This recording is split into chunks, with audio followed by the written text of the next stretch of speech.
Hello दोस्तों, स्वागत है आपका स्लीपी क्लासेस में। आज के हिस्ट्री के प्रीमिक्स में आपके साथ डिस्कस करेंगे 5 multiple choice questions for your upcoming prelims. चलिए शुरू करते हैं। पहला क्वेश्चन, इनमें से कौन सी क्लासिकल लैंग्वेज नहीं है? तमिल, प्राकृत, ओडिया या फिर तेलुगु? इजी क्वेश्चन है। करेक्ट आंसर है इसका बी, प्राकृत। तो तमिल जो है, Sanskrit, Kannada, Telugu, Malayalam and the recent one, most recent one being Odia, these six enjoy the status of being a classical language और ये है criteria to be classified as a classical language, right? Prakrit is not one of the classical languages of India.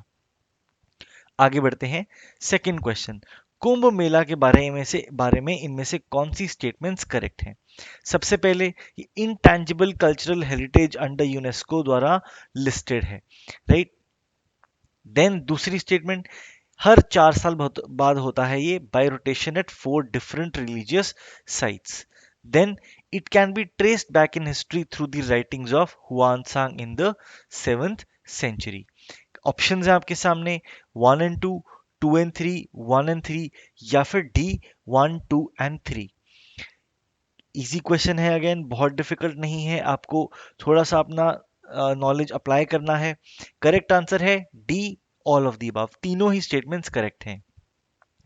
Kumbh Mela को UNESCO ने representative list of intangible cultural heritage of humanity में add किया था दिसंबर 2017 में। योगा और नौरोज या नवरोज जो है वो दिसंबर 2016 में ऐड किए गए थे, राइट? कहाँ कहाँ पे होता है?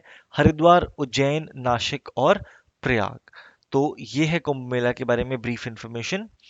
तीसरा क्वेश्चन देखते हैं। ये स्टेटमेंट्स है आपके सामने, इनके बेसिस पे आपने आइडेंटिफाई करना है कि किस मॉन्यूमेंट के बारे में बात हो रही है। It was built in 1105 CE during the reign of king Kyanzittha of the Pagan dynasty. 4 standing Buddhas है यहाँ पे, एक एक डायरेक्शन फेस करते हुए, east, north, west and south. Temple layout cruciform में है। कई टेरेसेस हैं leading to a small pagoda at the top covered by an umbrella, right? Or this is similar to the umbrella or the top ornament found in all pagodas in Myanmar. तो और तीसरी information क्या मिली हमें कि जो temple है वो Myanmar में सिचुएटेड है। 12th century temple, 4 standing Buddhas, Myanmar में सिचुएटेड। और archaeological survey of India structural conservation और केमिकल प्रिजर्वेशन कैरी आउट कर रहा है इस टेम्पल में। ऑप्शंस है आपके सामने, Gawdawpalin temple, Shwesandaw pagoda, Ananda temple, Mahabodhi temple. तो अगर तो आपको आता है ये क्वेश्चन तो वेल एंड गुड, बहुत अच्छा, मतलब आपने करंट अफेयर्स में ध्यान दिया है। अगर नहीं आता है तो एग्जाम सिचुएशन में I would recommend you not to simply guess. If you are pressed for some questions कि आपको लग रहा है कि आपका ओवरऑल अटेम्प्ट बहुत कम हुआ है और कहीं ना कहीं इन चारों में से आप 2 एलिमिनेट कर पा रहे हैं और 2 पे शॉर्टलिस्ट कर पा रहे हैं एंड उसमें से एक पे गेस करना चाहते हैं, then probably this would be one of those questions where you can take a wild guess. But otherwise, अगर बिल्कुल नॉलेज नहीं है, आइडिया नहीं है, then don't simply make a blind guess. इसका करेक्ट आंसर है सी, आनंद टेम्पल। तो news में क्यों है? Again archaeological survey of India इसमें प्रिजर्वेशन वर्क कैरी आउट कर रहा है। साथ ही साथ एक रीजन और भी है, वो देखेंगे आगे। तो बगान या फिर formerly known as Pagan was the capital of present day Myanmar. और मैंडले रीजन जो है म्यांमार का, वहां पे लाई करता है। ये जो बुद्धिस्ट टेम्पल है, Ananda temple, is one of the 4 main temples remaining in the region of Bagan, Myanmar. Inspiration कहाँ से आई इस टेम्पल की? तो कहा जाता है कि 8 मंक्स आए किंग क्यानजित से मिलने और उन्होंने बहुत ही डिटेल्ड डिस्क्रिप्शन दिया राजा को of a temple in the Himalayas called the Nandamula cave temple, जहां पे वो मेडिटेट करते थे।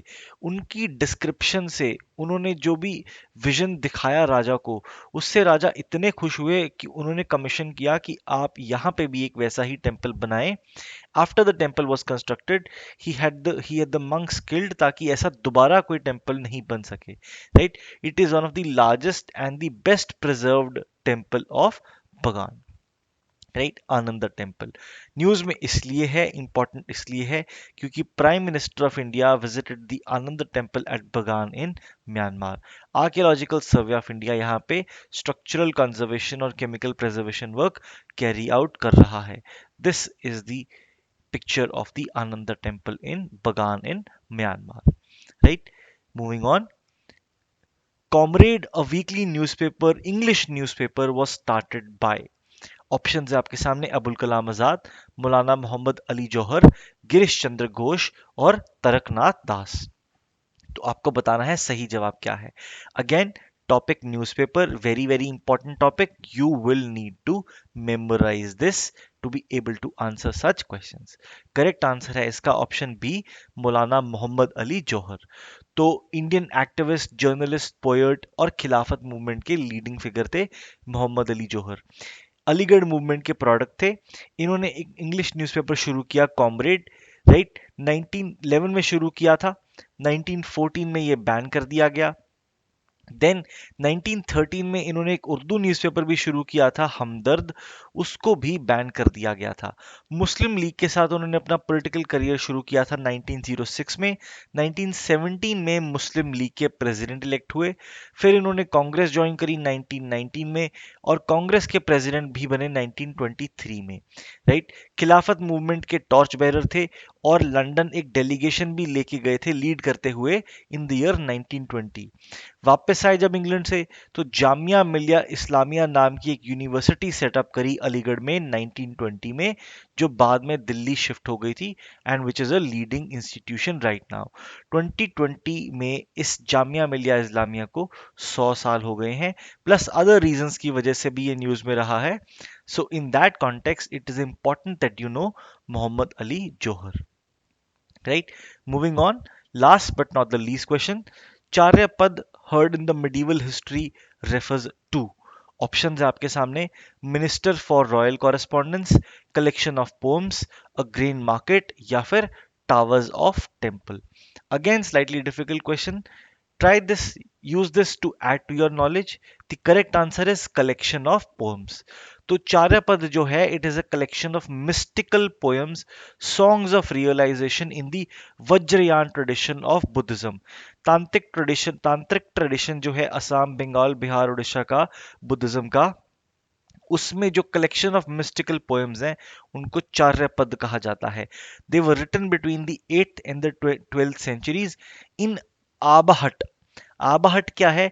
It is the ancestor of Assamese, Bengali, Bhojpuri, Sylheti, Oriya, Magahi, Maithili, इन सब लैंग्वेजेस की सॉर्ट ऑफ एंसेस्टर है कि इससे ये लैंग्वेजेस डिराइव हुई हैं। इसकी जो स्क्रिप्ट है it resembles the closest form, it resembles closest to the modern day Assamese language। Charyapad, collection of poems, Abahat, the language। Then songs of realization जो है, they were an element of ritual gathering of practitioners in a गण चक्र। तो Buddhist तांत्रिक tradition जो है east India की, उनमें ये सॉन्ग्स ऑफ रियलाइजेशन गाए जाते थे, चार्यापद। राइट, तो ये था आज का आखिरी क्वेश्चन आज के प्रीमिक्स का। मिलेंगे आपसे नेक्स्ट वीक के प्रीमिक्स में, तब तक के लिए देखते रहिए हमारी टेस्ट सीरीज जो है प्रीलिम्स के लिए, वो फॉलो करते रहिए। प्रीलिम्स का जो क्रैश कोर्स है वो लॉन्च होने वाला है, it is up and coming.